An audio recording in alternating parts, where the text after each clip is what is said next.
Hi everyone, welcome to TPP Learning Academy. In this video, I'm going to show you how you can set up a physical scanner and a folder for scanning documents into System 1.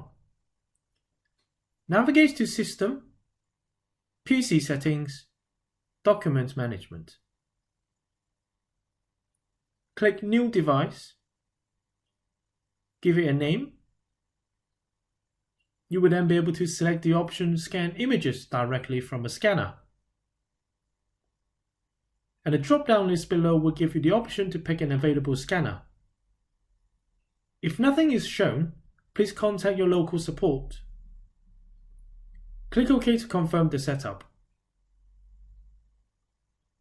Click the Setup button to configure formats such as single-sided, duplex, and color scanning.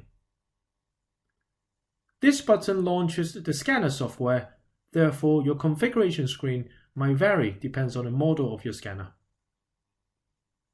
If the device is no longer active, I could delete this device easily. Alternatively, you could set up a folder instead of a physical device. Click New Device, give it a name. You will then select the option Pick up images from a folder on the PC. Click on the folder to launch directory to specify a location. This option is useful if there are any electronic documents that are not sent directly into System 1. Thank you for watching, and I hope you found this video useful. Please subscribe to our channel for more videos. For hints and tips, follow us on Twitter at TPP Training Tips.